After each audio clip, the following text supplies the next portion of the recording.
I was gonna film outside again for you guys, but it's pouring down rain. Of course, the moment I set up my camera in this crazy spot, the rain stops. This guy says, "Hey man, just found your channel. I like the laid back, this is how it be, no BS approach. Super refreshing. Thank you. I'm getting into 2D and 3D animation, trying to figure out writing for scripts and basically short stories to use for animation. I'm years away from selling stuff, but the dream..." Whoa, okay. I'm gonna stop you right there. You are not years away.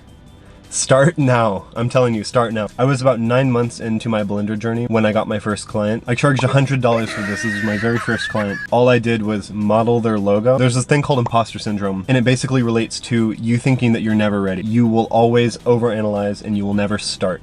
And that's the main issue with this stuff, is you just need to start. Now that it stopped raining, it's just actually gotten foggy in here. I gotta put a window down. Later, this guy says, "Have you had people try to bail on the contract, screw you out of money, red flags to look for when talking to a client?" Yes.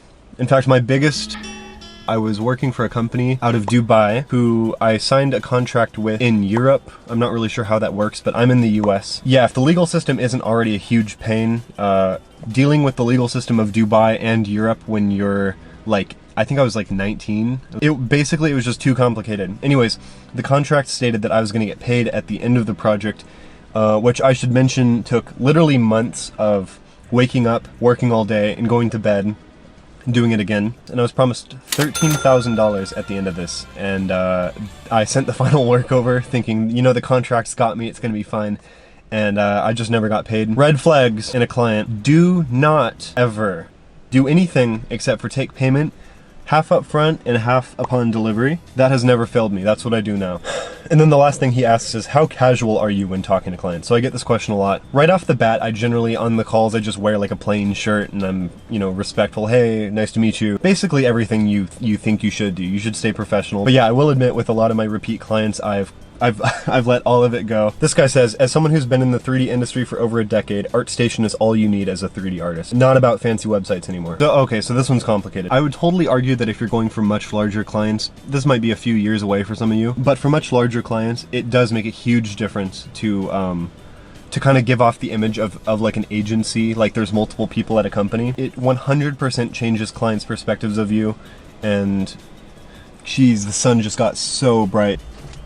Yeah, I wouldn't use ArtStation really ever. I'm gonna be totally honest with you. And this kind of applies for any aspect of business. It's like if you walk into a Gucci store, you don't want the floor to be like gross old carpet. You want it to be like nice, soft red carpet. I don't know. You guys know what I mean. This guy says, "Hi, great video. Keep up the good work." Thank you. "I presume you have also tried Fiverr and Upwork. What is your experience with those kinds of platforms? Is it better than looking for a client organically?" Okay, I'm glad you asked. Do not use Fiverr or Upwork. And this kind of ties into the previous one. Trust me when I tell you, the people who are going on Fiverr and Upwork for 3D want the cheapest, fastest work that they can possibly get. They want somebody who can take orders. They have an idea in their head of what they want already. If Fiverr AI generated 3D models, they would use that. I think the best I've ever heard it described is, for creatives, Fiverr and Upwork is a race to the bottom. Yeah, I would just never use Fiverr or Upwork. Alright, well, it stopped raining, but the beach got really crowded. So I've moved things over to this parking lot where I think no one owns the building, so I shouldn't get bothered here. It's a Saturday, so everyone's kind of out and about. This guy says, "Nice video.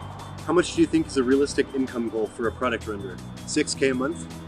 Yeah, you know, I think 6K a month is a pretty solid goal. I would say that as a solo freelancer, without hiring other people, you could probably get up to 10, maybe 15K a month before things just start getting really challenging. If you're doing this thinking you can make 10 to 15K by yourself, that's a good goal.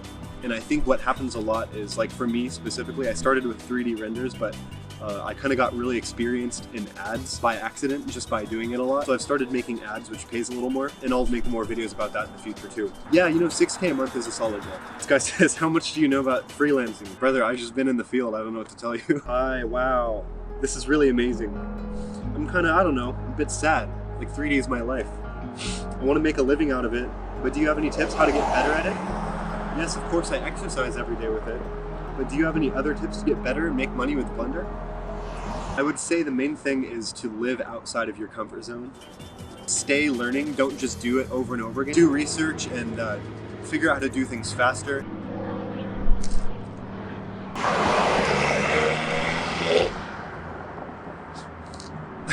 maybe I picked the wrong place to film. Yeah, just kind of stay outside your comfort zone, and with every project, just try to learn something new. And then the last guy says, where can I get clients? I have so much to say about this, so I'm gonna save everything for another video, but I will say I get 100% of my clients through referrals now. I don't reach out to anybody anymore. The way that happened is I literally DM'd like 500 people, and one of them happens to be my guy who runs, and I did renders with him from the very beginning. Now his brand is super big, and I've gotten so many crazy referrals to even bigger companies through him. It literally just takes an insane amount of patience and trying to DM a ton of people over and over again until you get that one connection that hits. Like, yes, it's a combination of luck, but also like so few people actually are gonna take the time and DM like 500 people. So, you know, it kind of makes sense that at one point you just sort of hit the jackpot, and that's kind of how it goes. So be at the right place at the right time when your luck hits, and you're golden. It's getting really bright, and this road is only getting more crowded. So I'm gonna wrap things up here, but please leave any comments and I'll do my best to respond to them, and more videos coming in the future. You'll have an excellent day.